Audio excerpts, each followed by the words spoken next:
Assalamualaikum warahmatullahi wabarakatuh. Perkenalkan, nama saya Wulandari Pertiwi dengan NPM 221100216. Saya dari kelompok 3 akan menjelaskan tentang teori perkembangan kognitif dari budaya, perspektif sosial budaya dan proses informasi.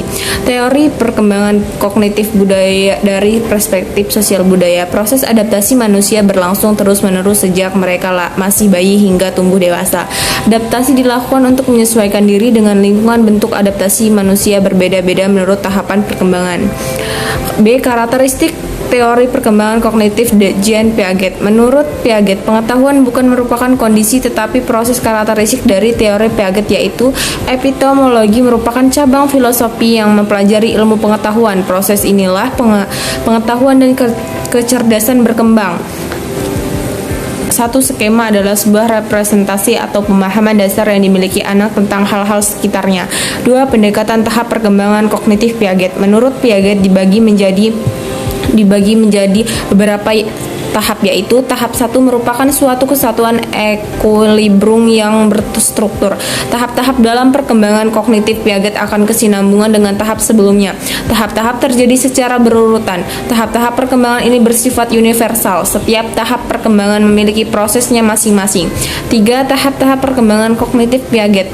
Tahap-tahap sensorimotor 0-2 tahun, tahap preparasional 2-7 tahun, tahap operasional konkret 7-11 tahun, tahap operasional formal 11-15 tahun. Kritik dan evolusi teori Piaget. Kritik yang ditunjukkan pada Piaget menyebutkan bahwa Piaget meremehkan kemampuan kognitif bayi, balita, dan murid-murid TK. Piaget berfokus pada kompetensi-kompetensi pada setiap tahap perkembangan yang menurutnya menentukan bagaimana forma anak dalam tugas kognitif yang bervariasi. Kritik lain yang ditunjukkan pada Piaget adalah ia tidak menaruh perhatian besar pada pengaruh sosial dan budaya dalam perkembangan kognitif anak. Teori perkembangan kognitif Vygotsky. Ada dua hal yang ditemukan oleh Vygotsky sebagai berikut. 1. Perkembangan kognitif terjadi dalam konteks sosial-kultural yang mempengaruhi perkembangan tersebut. 2. Perkembangan intelektual sangat berhubungan dengan budaya seseorang.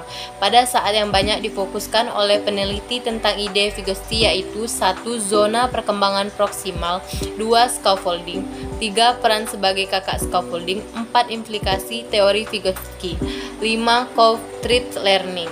D. Perbandingan teori Piaget dan Vygotsky. 1. Vygotsky bersifat variatif. Perkembangan kognitif berasal dari interaksi sosial ketika anak belajar dengan bantuan dari orang lain.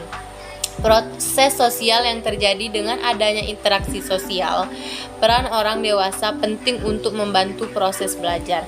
2. Piaget. 1. Bersifat universal. 2. Perkembangan kognitif sangat dipengaruhi oleh eksplorasi mandiri yang dilakukan anak. 3. Proses individual yang anak alami menjadi proses sosial. 4. Peran teman-teman penting bagi anak. F. Peran kemampuan berbahasa dalam perkembangan kognitif. 1. Teori Piaget dalam bahasa. Menurut Piaget, anak usia persekolahan mereka tidak melakukan dialog, tetapi monolog. Piaget menyebutkannya sebagai percakapan egosentris space. 2. Teori Vygotsky dalam bahasa. Vygotsky sependapat dengan argumen Piaget yang mengatakan bahwa pemikiran awal anak merefleksikan hal-hal yang diketahui yang disebut egosentris.